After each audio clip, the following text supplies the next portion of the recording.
Hoje eu vou falar sobre um assunto que quase ninguém tá falando na internet, que é sobre o vício de Nolan, Christopher Nolan.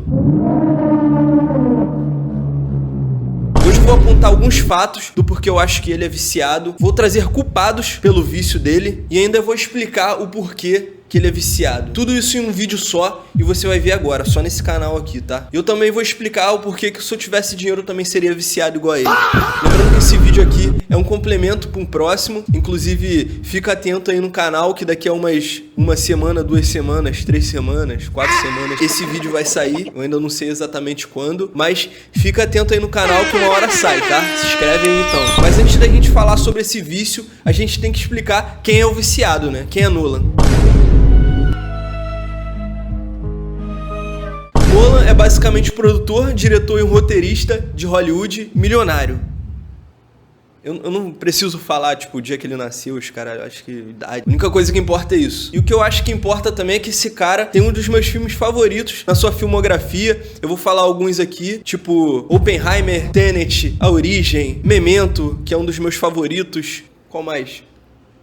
Oppenheimer, Interestelar, que porra, todo mundo ama esse filme, A Odisseia, que é o filme que saiu mais recente, e também a trilogia Batman, que é o único filme de herói que eu gosto, com todo respeito à galera que gosta. Inclusive The Dark Knight foi onde começou o seu vício, e a gente vai adentrar nisso agora. E, rapaziada, esse vício tem nome e endereço. O nome é IMAX e o endereço é algum lugar eu não sei agora. Mas antes de explicar o que é IMAX, eu preciso destrinchar um pouco o que é um processo analógico aqui no cinema. Bom, basicamente existem duas formas de você captar um vídeo, que nem vocês estão vendo aqui agora. O primeiro é o digital, que todo mundo conhece aí, que é uma câmera com um sensor e é isso. E essa câmera aí vai criar arquivos digitais de vídeo. E temos também o processo analógico, que usa basicamente película. Pra quem não sabe o que é película, é isso daqui, ó.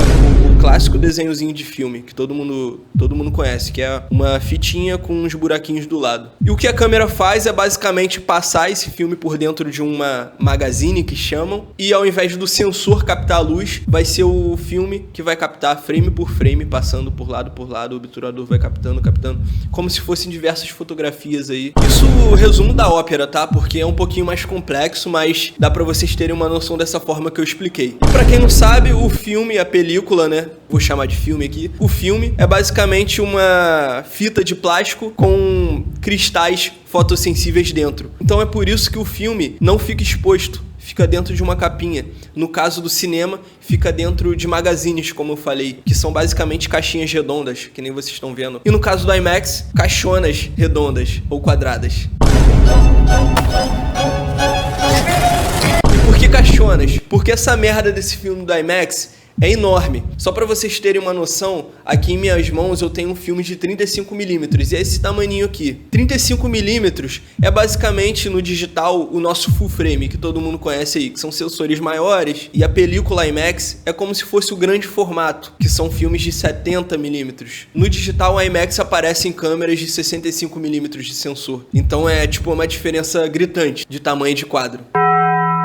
E o maneiro do filme é que existem diversas formas de se trabalhar com ele. Como assim? Além de vários tamanhos de filme, 8mm, 16mm, 35mm, 70mm, dependendo da câmera, do equipamento que você está usando, você consegue utilizar ele na horizontal ou na vertical. Ou seja, quando a câmera está captando o vídeo, dependendo do equipamento, né, como eu disse, você pode captar esse filme com frames na horizontal ou na vertical. E o maneiro disso tudo é que isso muda o aspect ratio de que você está gravando. A descrição desse frame vai ser com base nas perfurações do filme. Então vamos supor que você está gravando com uma câmera IMAX na horizontal, que geralmente é assim, câmera na IMAX aqui, o filme fica aqui atrás. Você está fazendo basicamente um quadro na horizontal de 15 perfurações. Então o filme IMAX é gravado em 70mm, 15 perfurações. Muito doido, né? Mas trabalhar com isso daqui não é tão simples, é um processo chato, que demanda muito trabalho e uma equipe extremamente qualificada, porque se você fizer uma cagada e expor isso aqui, você perde o filme na hora, não tem volta, não tem como recuperar. E além disso tudo, na produção ali do filme, como vocês estão vendo aqui nesse exemplo, é uma burocracia do caralho, porque você tem que ter um cuidado e é uma responsabilidade enorme nas suas costas ali de ter que trocar o magazine de uma câmera dessa, e não termina na produção ali com a troca. você também tem que enviar essas películas para um laboratório, porque o analógico não é igual ao digital. O filme, a película, é fotossensível, então você tem que ter um processo químico depois que você usa para você conseguir tirar essa fotossensibilidade dele e conseguir expor ele à luz, para depois escanear esse filme frame por frame. Mas enfim, é um processo muito doido que eu não vou adentrar agora porque é muito técnico, mas que é fascinante na minha opinião, e eu sou fascinado por isso. E como eu disse, o frame é maior, a película IMAX é maior, e com grandes poderes vem grandes responsabilidades também. Eu acho que não tem como a gente falar de IMAX, de câmeras de grande formato, sem falar do tamanho, da dimensão dessa câmera. Basicamente, a câmera IMAX é um trambolho enorme. Vocês veem às vezes aí as fotos do Nolan ou de outros diretores usando câmeras IMAX, e a proporção dessa caixa é muito grande. Basicamente, se eu tivesse aqui segurando uma câmera IMAX de verdade em minhas mãos, seria mais ou menos nessa proporção aqui. Quem é nerdzão de equipamento, né, como eu, não tem como não ficar apaixonado por um equipamento desse quando você vê a primeira vez, pô. Então, se você gostou aí dessa câmera e quer ter uma em casa, é só você me enviar uma DM lá no Instagram com a mensagem IMAX, que eu vou te responder. Lembrando que envio pra todo o Brasil, tá? Só comentar IMAX no Instagram e valeu! E é óbvio que o preço dessa câmera em miniatura aqui não vai custar o mesmo de uma câmera IMAX de verdade, né? Que tá custando a bagatela de $500 mil. E pra tentar sair do vício, o Nolan até quebrou uma em The Dark Knight. Olha isso daqui.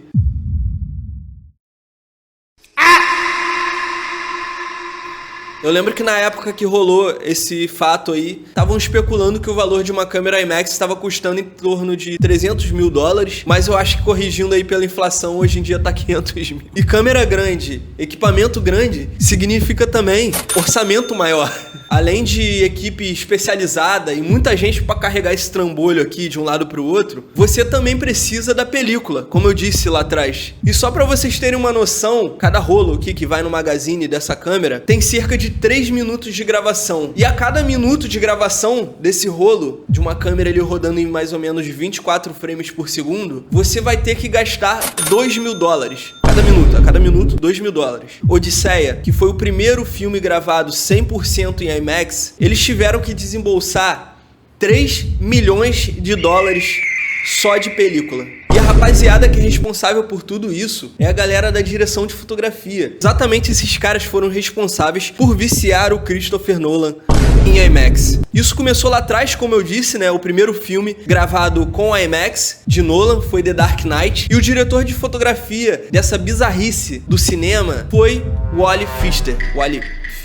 Não sei falar esse nome, foda-se. Enfim, o Wally Pfister foi o primeiro a introduzir a IMAX em um trabalho do Nolan. Esse filme em Open Gate ali, pra mim, é absurdo. E também tem outro vagabundo aí que trabalha direto com o Nolan, que é o Hoyt Van Hoytema. Eu não sei falar também esse nome, meu Deus do céu. É um escocês aí, aleatório. Sempre que trabalha com o Nolan, utiliza essas câmeras, utiliza esse tipo de película, 70mm. E ele é um dos diretores de fotografia favoritos pra mim. Tem trabalhos aí como Interestelar, que a fotografia pra mim é muito marcante, Dunkirk também, que a fotografia desse filme é maravilhosa. E agora Odisseia, pô, que ele que fez a direção de fotografia, ele que trabalhou com o Nolan nesse filme. Então o trabalho dos caras, assim, é sensacional, é magnífico. Não tem como falar de qualidade sem falar desses caras. E falando de qualidade, não tem como falar desse assunto sem falar da diferença entre o digital e o analógico nesse processo todo do cinema. A qualidade que a gente consegue através da película é muito, muito superior ao que a gente consegue em câmeras digitais. É por isso que esse processo, que foi o precursor do cinema, ainda é utilizado hoje em dia. E com toda essa qualidade da película, né, por exemplo, 35mm já é uma qualidade absurda. Buscando o IMAX, pode chegar em até 18K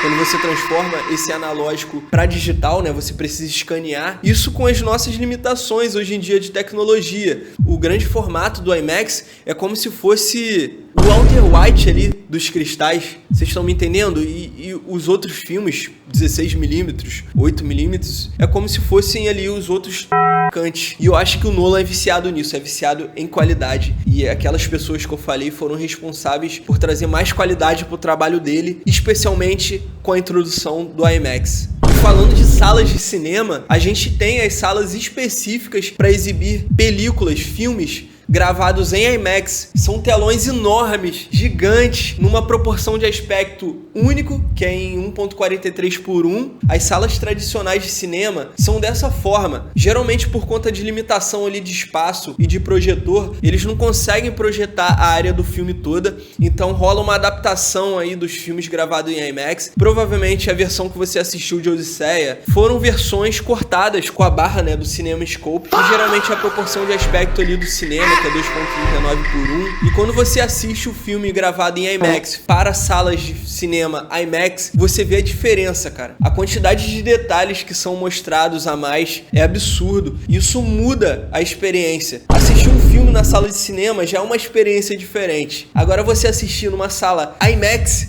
infelizmente eu não vou conseguir assistir esse filme em Open Gate aqui no Rio, né? Porque a sala IMAX que a gente tem aqui é em 1.90:1, se eu não me engano, que ainda rola um corte, mas mesmo assim a qualidade é muito superior às salas de cinema tradicional. Ou então, mais pra frente, eu vou ter que apelar aí pro nosso amigo Jack Sparrow, né? Cinema é sobre isso. É o que ainda torna o cinema acessível pra todo mundo. Com pessoas cada vez mais procurando esse tipo de experiência, né, no cinema, a gente está presenciando uma nova transição aí de cinema, talvez uma nova tendência de Hollywood, né, que é utilizar o filme IMAX, a película IMAX, o fato do filme ser gravado em IMAX ou inteiramente em IMAX, como forma de marketing pro filme. E a gente vê os próprios exemplos do Nolan aí servindo como propaganda. Eu acho que a imagem mais marcante do Nolan é ele do lado de uma câmera IMAX, e isso chama muita atenção, e eu acho que isso serve como marketing pro filme, um marketing muito forte. E a indústria hollywoodiana tá entendendo isso. E o legal disso tudo é que traz um barateamento para esse processo, que é muito caro, né? Ao menos é o que deveria acontecer. E daqui a uns anos eu vou estar fazendo meus freelão de 500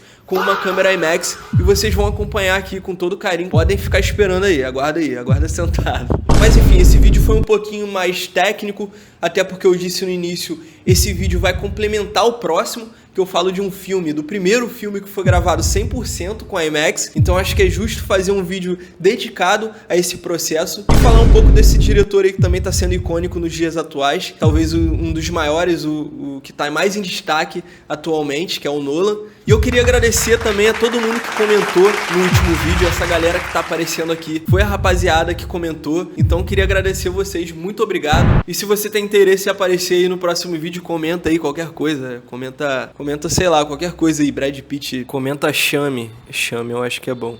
Chame, falta cachorro, né, no vídeo.